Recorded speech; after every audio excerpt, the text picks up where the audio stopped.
began to feel worse. And many of the distractions were doing nothing but driving me further to distraction. In T.S. Eliot's phrase from his 4 quartets, I was distracted from distraction by distraction.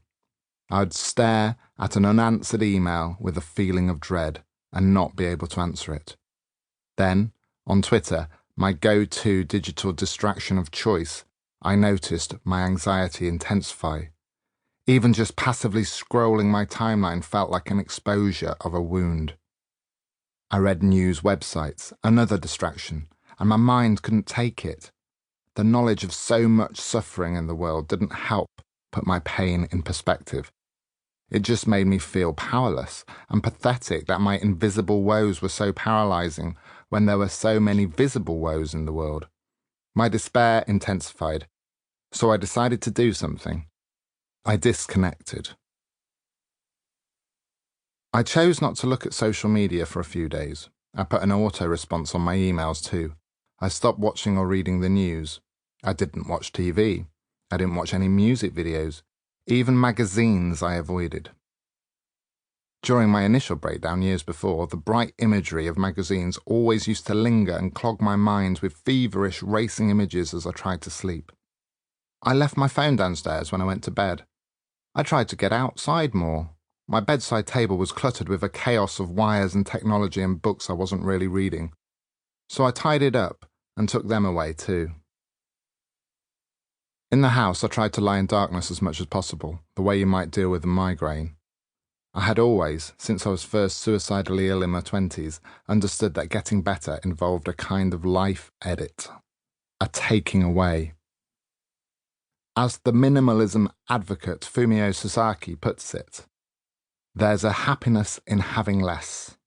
In the early days of my first experience of panic, the only things I had taken away were booze and cigarettes and strong coffees.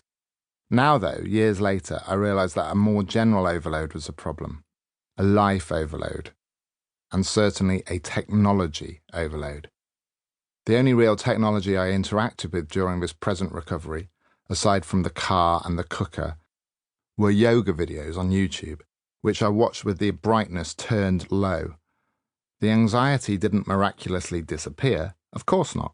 Unlike my smartphone, there's no slide to power off function for anxiety. But I stopped feeling worse. I plateaued, and after a few days, things began to calm. The familiar path of recovery arrived sooner rather than later, and abstaining from stimulants, not just alcohol and caffeine, but these other things, was part of the process. I began, in short, to feel free again. How this book came about. Most people know the modern world can have physical effects. That, despite advances, aspects of modern life are dangerous for our bodies. Car accidents, smoking, air pollution, a sofa-dwelling lifestyle, takeaway pizza, radiation, that 4th glass of Merlot.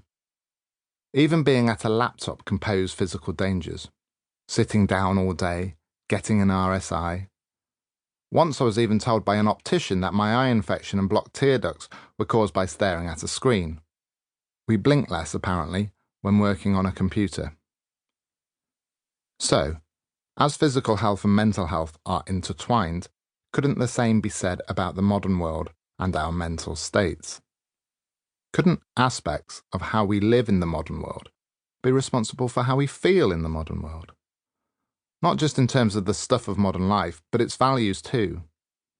The values that cause us to want more than we have, to worship work above play, to compare the worst bits of ourselves with the best bits of other people, to feel like we always lack something. And as I grew better by the day, I began to have an idea about a book. This book right here. I'd already written about my mental health and reasons to stay alive, but the question now was not, why should I stay alive? The question this time was a broader one. How can we live in a mad world without ourselves going mad? News from a nervous planet. As I began researching, I quickly found some attention-grabbing headlines for an attention-grabbing age. Of course, news is almost designed to stress us out. If it was designed to keep us calm, it wouldn't